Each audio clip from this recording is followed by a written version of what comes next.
Nous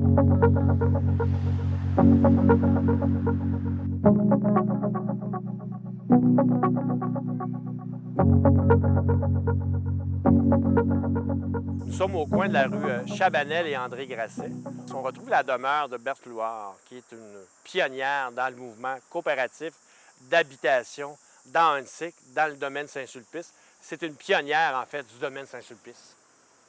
Après la Deuxième Guerre mondiale, au Québec, il y a une crise du logement qui sévit. Au Québec apparaît donc à ce moment-là plusieurs coopératives d'habitation. Arrivé de l'année 1960, il n'y a pas encore de construction, ou pratiquement pas, dans ce qui est le domaine Saint-Sulpice, qui s'étend de la rue Saint-Hubert à l'ouest jusqu'à Papineau à l'est.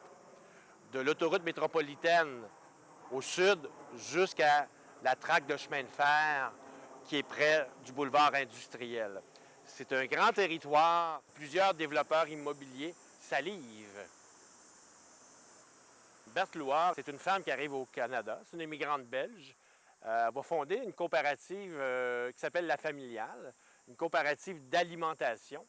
Puis au sein de cette coopérative-là, en 1953, elle va fonder un comité sur l'habitation.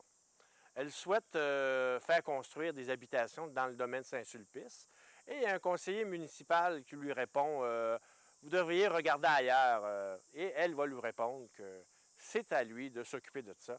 C'est à lui de rendre ça possible.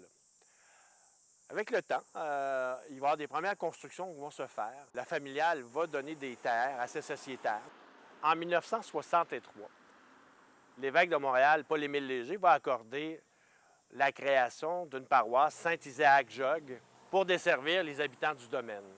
Les premiers services religieux vont se faire dans le sous-sol de la maison qui est derrière moi, la maison Berthe Louard. D'ailleurs, ce sous-sol-là, c'est un lieu historique. C'est là que vont se tenir des rencontres de la coopérative. C'est un lieu de rencontre et d'activités caritatives, culturelles. Et également, c'est un centre de prise de décision. C'est un lieu important pour le domaine. Dans le domaine, on voit apparaître une première institution financière, c'est la Caisse populaire qui apparaît. Cette institution-là était située où? Encore dans un sous-sol. Berthe Louard, en 1966, va rencontrer des gens de la CECM, la Commission des écoles catholiques de Montréal, l'ancêtre de la CSDM, pour qu'on construise une première école dans le domaine. Berthe Louard décède malheureusement en 1969. Dans le domaine Saint-Sulpice, on trouve un parc et une rue qui s'appelle Berthe Louard. Se souvenez de cette grande dame qui est une pionnière du mouvement coopératif et aussi une pionnière dans le domaine, un personnage historique très important pour le quartier Ahuntsic. Tout ça a failli ne pas avoir lieu, car le domaine Saint-Sulpice avait été considéré comme lieu pour tenir l'Expo universelle de 1967. Et on avait aussi considéré y bâtir un aéroport. Ouf!